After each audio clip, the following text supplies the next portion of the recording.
Hello, my name is Josh Atkinson, and you have once again stumbled across my oil painting YouTube channel. But before I get started with today's painting, I wanted to ask everybody to hit the like button, the subscribe button, and the notification bell to help with the algorithm. Okay, well, today's painting is another Halloween feature. We've got a little blow mold. Yes, that is the technical term. I only learned that recently, like a plastic decoration that has a light bulb inside it. It's this charming ghost with a little booty touche. Tyra Banks. Tyra Banks, why am I referencing Top Model? Let's just watch the time lapse. All right, so here is our source image, spooky ghosty pumpkin friend. Now our time lapse, I am besocked on my hand, uh, wiping out the light areas of the ghost and his little jack-o'-lanterns. Um, and then just going in with, you know, some dark areas. The ghost is white, which I guess that was actually the topic of last week's video, so I guess I'm on a theme, spooky white stuff. Um, Basically, as I said last week, white, black, gray, brown. From a painting standpoint, you kind of have to assign a color to that, one of the six primary or secondary colors: red, orange, yellow, green, blue, or purple, violet if you're fancy.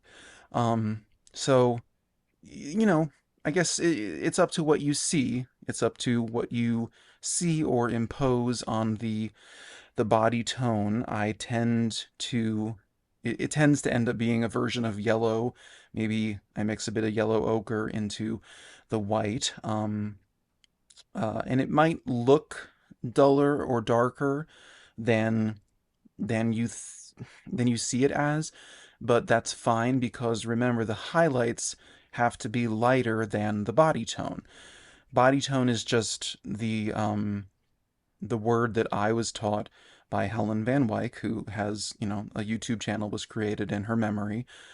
She was a PBS uh, painter like Bob Ross, but much more technical. Um, and she would talk about body tone, body shadow, highlight, reflection, and cast shadow, the shadow that an object casts.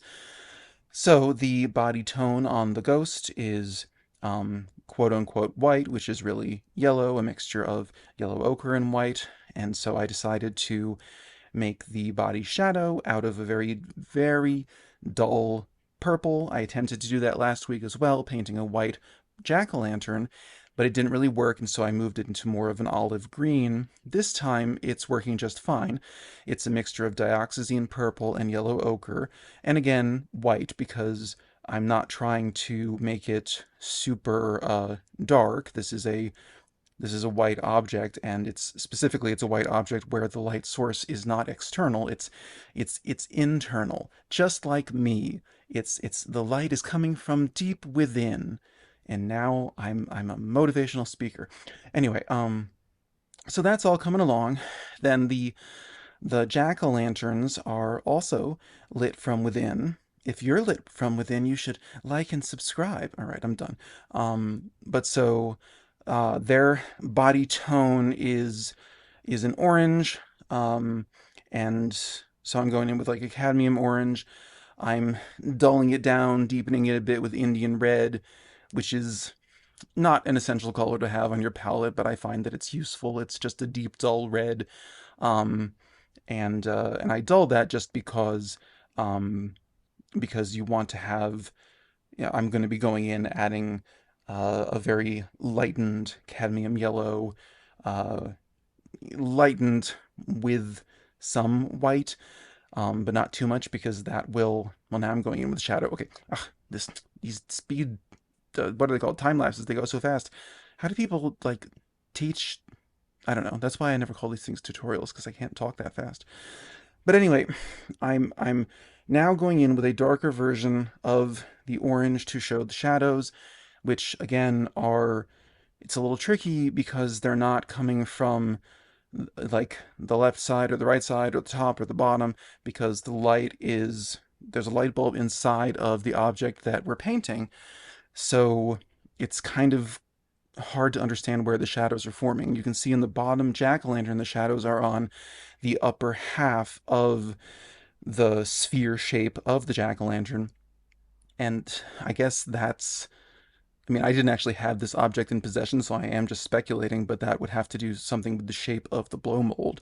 Um, so I guess it would have been helpful to know where precisely the light bulb was, but I was just kind of going by what I was seeing. So then I have my bright and lightened orange that's creating some of the little segments that pumpkins have, and that's illuminating them, and all of that is communicating the light source, the light bulb inside of this blow mold. And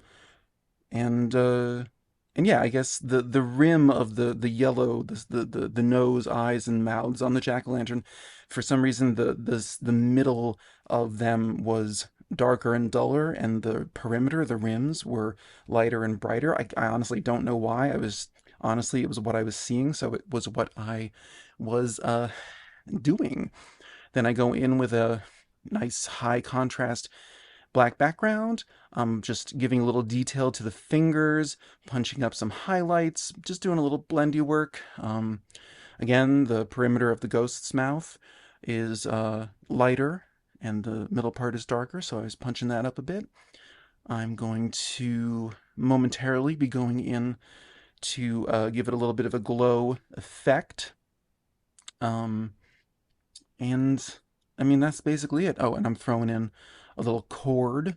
Um, just throw in a light half, and don't chew on your paint brushes. I know I do it all the time, but do as I say, not as I do. Um, so yeah, I go in to create the glow effect. I leave the brush work loose because it does sort of enhance it. It just makes it look more like it's glowing.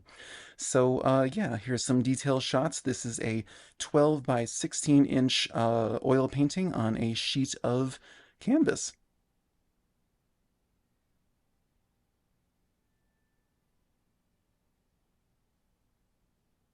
So then, yes, that is how I arrived at this still life of a cute little Halloween decoration.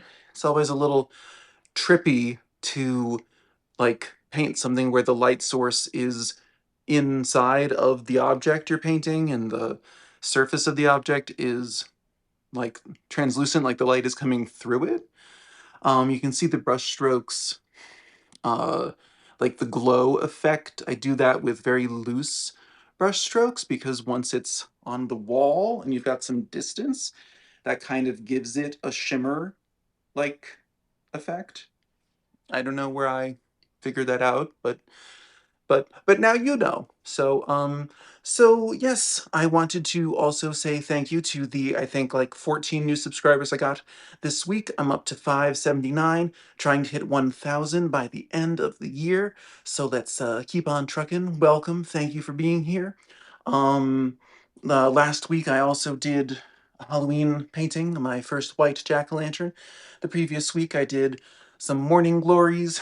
There's a rumor going around town that I'm going to do two paintings this week because I might start doing lives next week. Maybe we'll see. And I might start making the main videos of my channel more abstract because I've got this growing pile of abstract portraits, and I might start featuring those and doing lives for more like realist kind of, stuff. Also, I say things all the time that I don't follow through on, so, subscribe and you'll get used to that real fast. All right, so anyway, I will be seeing you in I think 3 days, with possibly another autumnal kind of still lifey kind of thing. And if not, then I'll be seeing you in 7 days with a portrait. So I don't know, have a good period of time until then, and that's all I got to say. Bye bye.